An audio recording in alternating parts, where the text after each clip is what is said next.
Good morning আমার প্রিয় বন্ধুরা, কেমন আছো সবাই? এখন হলো ভোর 5টা। তো এখন থেকে আমি আমার ব্লগটা স্টার্ট করছি। বাইরে কিন্তু এখনও ফর্সা হয়নি, যেহেতু ঘরের মধ্যে আমার লাইট দেওয়া, সেই জন্য বাইরেটা বোঝা যাচ্ছে না। তো একটা ব্লাউজ এখানে রেডি করার ছিল, তো ব্লাউজটা রেডি করছি। একটু বেলা হয়ে গেলে না, তখন এতটাই কাজের চাপ হয়ে যায় সংসারের, যে এই কাজগুলো আর করে উঠতে পারি না। কিন্তু এই কাজগুলো করি বলেই কিন্তু দুটো টাকা কিন্তু আসে হাতে, আর তার থেকে কিন্তু সেটা সেভিংসও হয় বা সংসারে কিন্তু খরচাও করতে পারি। কারণ কখন কিভাবে মধ্যবিত্ত সংসারে যে অভাব অনটন চলে আসে বলারই যায় না। তো সেই জায়গায় দাঁড়িয়ে আমরা যদি কিছু করতে পারি, তাহলে কিন্তু আমাদের অনেকটা সাশ্রয়ও হয়ে যায়। তো কিভাবে আমরা ঘরে বসে গৃহিণীরা কোনো রকম ইনকাম ছাড়াই টাকা সেভিংস করতে পারবো, সেটাই তোমাদেরকে আজকে আমি বলবো। তো খুব সহজ উপায়ে কিন্তু আমরা ঘরে বসে গৃহিণীরাও টাকা সেভ করতে পারি ইনকাম ছাড়াই। তো এখন আমি বিছানাপত্রগুলো তুলে নিচ্ছি, আর যেহেতু একটু বেলাও হয়ে গেছে, প্রায় 7টার কাছাকাছি বাজে। আমি উঠেছিলাম তখন হচ্ছে 4:30 বাজে, সেইখান থেকে আমি কাজ করছিলাম, কাজ করতে করতে 7টা বেজে গেছে।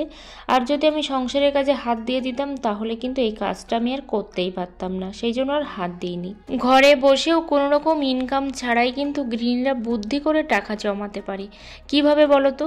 আমরা কিন্তু বেশিরভাগ গৃহিণীরা বাজার করে থাকি, কিংবা রেশনে যাই, অথবা কিন্তু আমরা যখন যে আমাদের টাকাগুলো দেওয়া হয়, আমাদের হাজব্যান্ডরা দেয় বা আমাদের পরিবারের কেউ দেয়, সেই টাকাগুলো কিন্তু আমরা কোনো রকম খরচা না করে একটা ভাণ্ডারে তো কিংবা একটা কোথাও কিন্তু আমরা জমিয়ে রেখে দিতে পারি, যেটা কিন্তু আমাদের ভবিষ্যতে কিন্তু কাজে লাগতে পারি। কারণ একটা বিন্দু বিন্দু করেই কিন্তু সিন্ধু তৈরি হয়। সেই জন্য আমরা 1 টাকা 2 টাকা যেমনই পারি না কেন, সেটা যদি আমরা জমিয়ে রাখি, তাহলে কিন্তু সেই টাকা দিয়ে কিন্তু আমরা একটা সময় হয়তো নিজেদের শখ পূরণ, সেটা নিজের হোক কিংবা সংসারের হোক কিংবা বাচ্চা কাচ্চা যারই হোক না কেন, আমরা কিন্তু সেই শখটাকে পূরণ করতে পারি, বা আমরা সেই টাকাটা কিন্তু কোনো রকম খারাপ সিচুয়েশানেও কিন্তু আমরা ব্যবহার করতে পারি। তো দেখো, অনেক সময় তো আমরা বাজারে যাই, বেশিরভাগ গৃহিণীরাই কিন্তু বাজারে যায়, কিংবা আমাদের সংসারের যে একটা খরচা বা স্বামীর ইনকাম, যেগুলো আমাদের হাতে তুলে দেওয়া হয়, তার থেকে কিন্তু আমরা লুকিয়ে কিছু রাখতে পারি। এই লুকানোর মধ্যে কিন্তু আমি মনে করি না যে কোনো রকম পাপ আছে। কারণ লুকিয়ে রাখলে কি হয়, হাজব্যান্ড জানতেই পারলো না যে এই টাকাটা লুকানো আছে, তো সেই টাকাটা হয়তো কোনো একটা অসময়ে কাজে লেগে গেল। যেই টাকাটা আমি এখানে রেখেছিলাম, সেই টাকাটা আমি এখন দিয়ে দিলাম, এটা কিন্তু লেগে যেতেই পারে। কারণ একটা প্রকৃত গৃহিণীই পারে কিন্তু একটা সংসারকে সুন্দরভাবে সাজিয়ে গুছিয়ে রাখতে ও সংসারের কিন্তু সমস্ত দিক খেয়াল রাখতে। আর যেসব গৃহিণীরা সংসারের প্রতি কোনো মনই নেই, তাদের কথা বাদ দাও, আমি কিন্তু তাদের কথা বলতে চাইছি না। কারণ সব গৃহিণীরা কিন্তু সমান নয়, তো সেই জন্য কিন্তু সবার সঙ্গে গুলিয়ে ফেললেও চলবে না।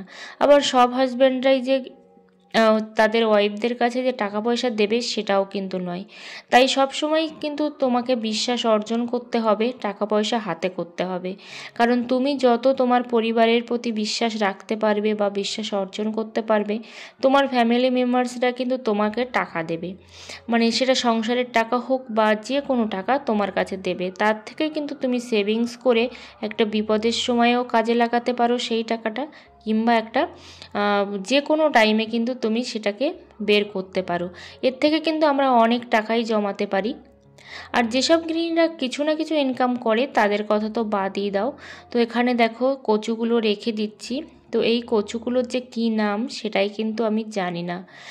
তো এই কচুগুলো কিন্তু আমাদের বাড়িতেও আছে, কিন্তু ওই যে আমি সব কচুর নাম আমি গুলিয়ে ফেলি, এটাই হচ্ছে আমার সবথেকে বড় সমস্যা। তো এখানে দেখো, আমি এই যে লবণের কৌটা, এটা কিন্তু পরিষ্কার করে নিচ্ছি। আসলে সবাই মিলে একটা জিনিসের মধ্যে হাত দিলে না, নোংরা কিন্তু লেগেই থাকে। তো সেইটা কিন্তু কোনো রকমভাবে কলপাড়ে কিংবা পুকুর পাড়ে নিয়ে যাওয়ারও প্রয়োজন নেই, তার থেকেই কিন্তু আমরা ভালো করে ঘরে বসেই কিন্তু পরিষ্কার করে নিতে পারি এই যে লিকুইডটার মাধ্যমে। এই লিকুইডটা আমি ঘরেই বানিয়েছিলাম। আর একটা কি বলো তো, একার সংসার, একার কিচেন, আর একটা দুজন তিনজনের কিচেন, সব কিছু কিন্তু আলাদা। সেখানে কিন্তু জিনিসপত্র গুছিয়ে রাখাটাও কিন্তু অনেকটা সমস্যার মধ্যে পড়তে হয়। কেন বলো তো? কারণ একার সংসার, যারা একার ফ্যামিলি, তাদের কথাটা আলাদা। সেটা নিজেরা যেখানে যেটা রাখবে সেখানে কিন্তু সেটাই থাকবে। কিন্তু পরিবারের যদি আরও মেম্বার্স থাকে তাহলে কিন্তু সেই জায়গায় গুছিয়ে রাখাটা কিন্তু অনেক বড় কষ্টকর হয়ে ওঠে। তো লবণটা ছিল, লবণটা কিন্তু ঢেলে দিয়েছি। তো টাকা সেভিংস করার জন্য কিন্তু আমি এই কাজটাও করে থাকি। দেখো, আমাদের তো যেহেতু নারকেল পাতা আছে, নারকেল গাছ আছে, সাথে হচ্ছে আম গাছ, জাম গাছ, এগুলোও আছে।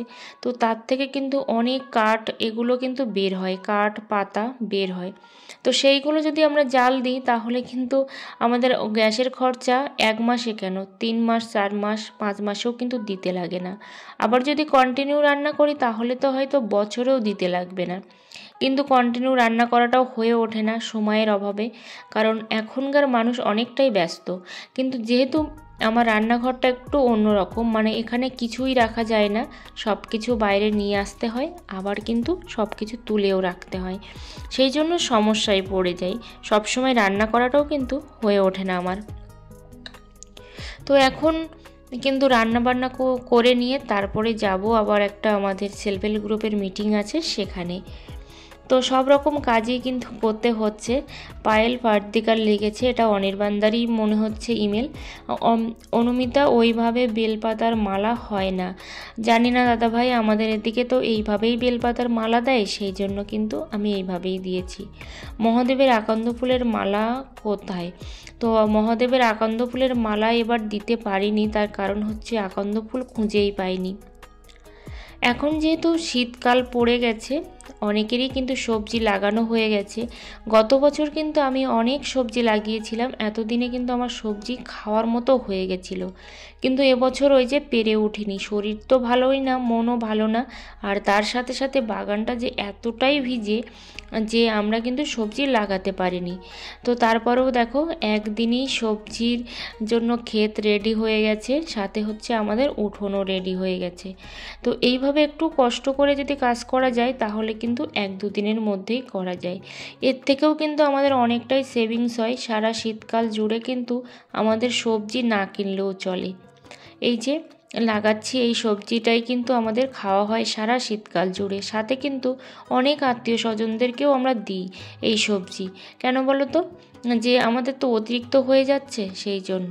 আর এই মেশিনটা দেখলেই না আমার খুব ভয় লাগে, পাওয়ার টিলারটা। তো সেই জন্য আমার হাজব্যান্ড যখনই পাওয়ার টিলারটা অন করে তখনই কিন্তু আমি সাথে সাথে থাকি। কেন জানো তো, মানে এখান থেকে 5 বছর আগের কথা, একটা দুর্গাপূজার সময় অনেক বড় বিপদ হয়ে যাচ্ছিল। সেই বিপদের কথা ভাবলেই না আমার একদম পুরো হাত পা ঠান্ডা হয়ে যায়। মানে আমার হাজব্যান্ডকে একদম দেয়ালে চেপে দিয়েছিল এই পাওয়ার টিলারটাই কিন্তু দেয়ালে চেপে দিয়েছিল। তারপর সেই দেয়ালটা ভেঙে যায়, গিয়ে আমার হাজব্যান্ডের মাথার উপরে পড়ে। সেইখান থেকে মানে একদম ভগবানই বাঁচিয়ে দিয়েছে।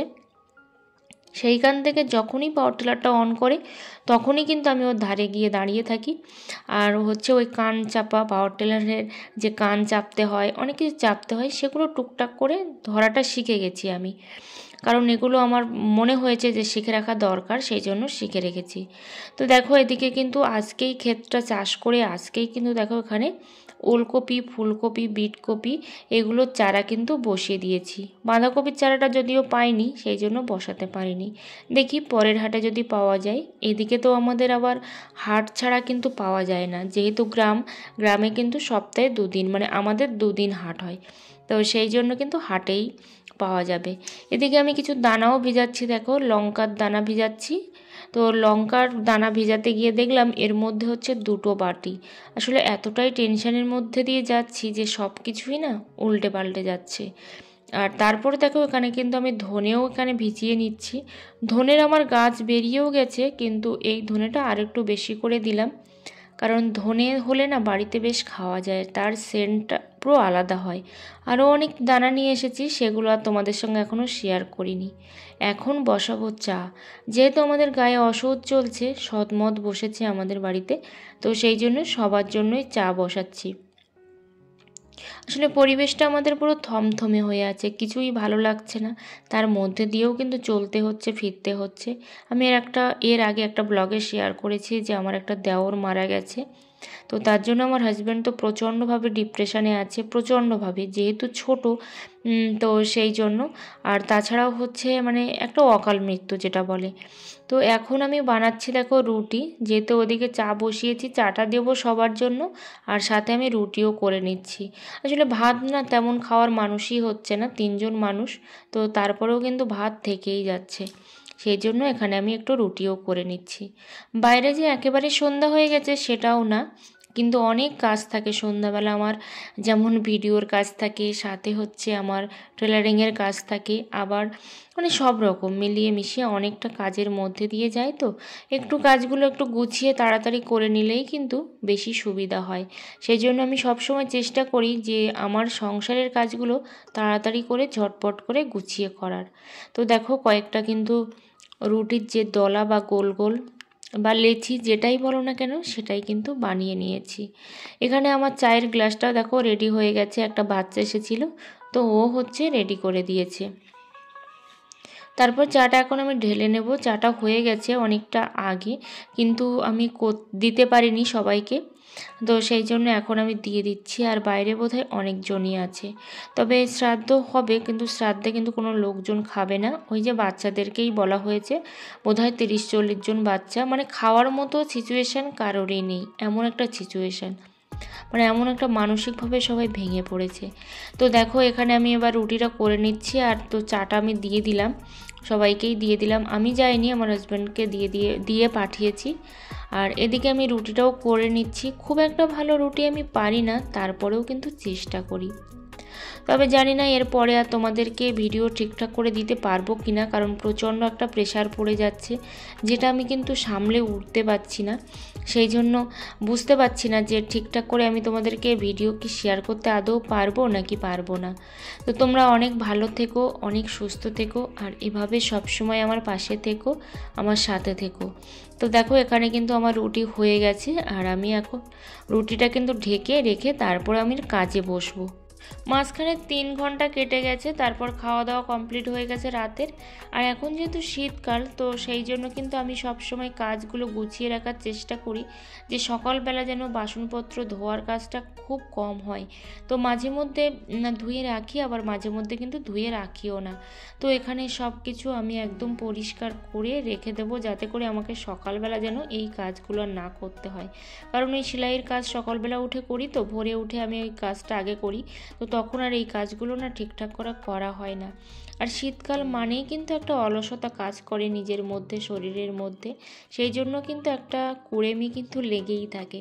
তো এখন গ্যাস বার্নারটা সব তুলে নিলাম, নিয়ে এখন ভালো করে কিন্তু এটা পরিষ্কার করে নিচ্ছি। আর ডাল করলে না বেশি নোংরা হয়, কারণ ডালটা না মাঝে মধ্যে যখন থাকি না তখন কিন্তু উতলে পড়ে যায়, সেই জন্য কিন্তু বেশি সমস্যাটা হয়ে যায়।